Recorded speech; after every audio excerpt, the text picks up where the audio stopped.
તો લોહી કાઢી નાખ્યું આમ જો સવારના 6 વાગ્યાના આવ્યા, અત્યારે 12 વાગ્યા છે, 6 કલાક થઈ છે. એણે એમ કીધું કે આમાં છે ને દાઢી વગરનું છે, એટલે દાઢીવાળો ફોટો લઈને આવી એમ કે આ ફોટોમાં દાઢી નથી.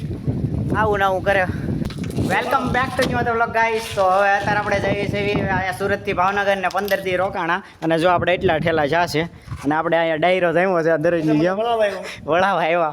બધાનો ઇન્ટ્રો આપું તમને. આ આપણા આશા માસી હરખ ફદુડા આપણી છે,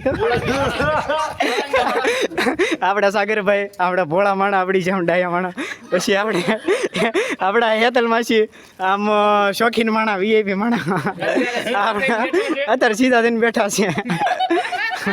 આપણા મમ્મી છે અને આપણા બધા પાડોશી છે, અને આ તનો. હાલો આપણે ગાડી કાઢી તો નીકળી ગયા આપણે. હાલો ખેલા વેલા લઈ હાલ્યો, બાય બાય કહી ગયો. જો હરખ જોયો ને સારું. હાલો મળ્યા 15 દી પછી આવું પાછો. તો ગાઈઝ આપણે આ પાર્સલ મગાવ્યું છે, બરોબર. મારી ફેવરેટ વસ્તુ મગાવી, અત્યારે ઓપન કરવી.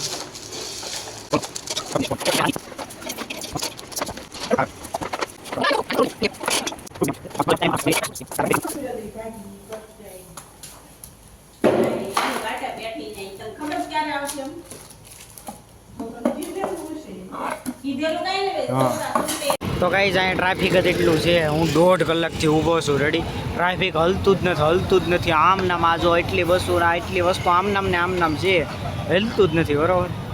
તો ગાઈઝ આપણે બસમાં બેસી ગયા છીએ, અને આપણે ડુંગરાણી ભાઈ કેમ પણ જલસો ને 15 દી અંશભાઈ મોજ છે ને. હાલો એક્ઝામ દઈને પાછા વહી એવી સુરત, બરોબર. હા તો ગાઈઝ આપણે બસમાં બેસી ગયા છીએ. રેડી બસ બધો સામાન ગોઠવી દીધો છે, મસ્ત બસ છે આપણે રાંદલ બસ. તો જાવી ગાઈઝ ભાવનગર. તો હાલો. તો ગાઈઝ આપણે આ રાંદલ બસ હતી, અને ઠેઠ પટેલ બોર્ડિંગે આપણને છે ને ઉતાર્યા છે ડાયરેક્ટ.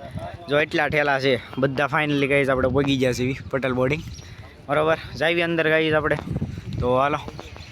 તો ગાઈઝ અત્યારે હું છે ને ડોક્યુમેન્ટ લઈને ઊભો છું. હજી એક ડોક્યુમેન્ટ લઈને આવે છે, અને અહીંયા છે ને મકોડા હતા, અહીંયા જો એક મકોડો કવડી ગયો ને તો લોહી કાઢી નાખ્યું આમ જો, એટલું લોહી કાઢી નાખ્યું, ટીપા પાડ્યા. એક મકોડો કવડ્યો ને એ છૂટે નહીં, કેટલું ઓલું કર્યું પણ છૂટ્યો જ નહીં એમ. તો ગાઈઝ આપણે છે ને ડોક્યુમેન્ટ ને એવું બધું લેવા હાટું જો અહીંયા ઠેઠ આવ્યો છું અત્યારે અક્ષરવાડીમાં. રેડી એડમિશન હજી આપ્યું નથી, કારણ કે એણે એમ કીધું કે આમાં છે ને દાઢી વગરનું છે, એટલે દાઢીવાળો ફોટો લઈને આવી એમ કે આ ફોટોમાં દાઢી નથી. આવું ને આવું કરે તો પણ વાંધો નહીં. અત્યારે જો હું અક્ષરવાડીમાં આવ્યો છું, કારણ કે છે ને આનથી મારે જવું હતું ઓલા ડોક્યુમેન્ટ ને એવું લેવા નહોતું એક દોસ્તાર પાસે. અહીંયા એક દોસ્તાર રહેશે એટલે, બરાબર. હજી હાથમાં ડોક્યુમેન્ટ જ છે, અને પગમાં ઓલું લોહી નીકળ્યું એ પણ વાંધો નહીં. હાલો અત્યારે તડકાના છે ને આ ચેક દેવા જઈએ છીએ આપણે બેંકમાં, બરાબર. આ ચેક લાવ્યા હતા, ચેક દેવા જઈએ છીએ બેંકમાં, બેંક ઓફ બરોડા. અને બપોર વચ્ચે જો ભાવનગરમાં, બરાબર. આખા પરસ્યાવાળા થઈ ગયા છે. સવારના 6 વાગ્યાના આવ્યા, અત્યારે 12 વાગ્યા છે, 6 કલાક થઈ છે, હજી એડમિશન નથી મળ્યું. ફાઇનલી ગાઈઝ આપણને રૂમ આપ્યો છે, અને 4 વાગ્યે રૂમ આપ્યો. 4 વાગી ગયા બોલો અત્યારે. તો આખો રૂમ છે, અને બહારનો વ્યૂ સારો છે. આ ભાઈ તો સ્નેપ પાડવા માંડ્યા, બરાબર. 4 વાગી ગયા, અને ઊંઘ એટલી આવે છે. 6 વાગ્યાના ક્યારના મસ્તા સાથે તમને 4 વાગ્યે રૂમ આપી. રેડી અત્યારે એક ઠેલો અહીંયા મૂક્યો, બાકીના ઠેલા હજી બહાર પડ્યા છે. હજી અંદર આવ્યા નાહ્યા ને વેત નો રહ્યો. 4 માળ ચડાવ્યા, 4થો માળ. થાકી ગયા પણ વાંધો નહીં. હાલો હવે છે ને બધું હરખું કરી નાખ્યું, બધી સાફ સફાઈ કરી નાખી અહીંયા. તો હાલો.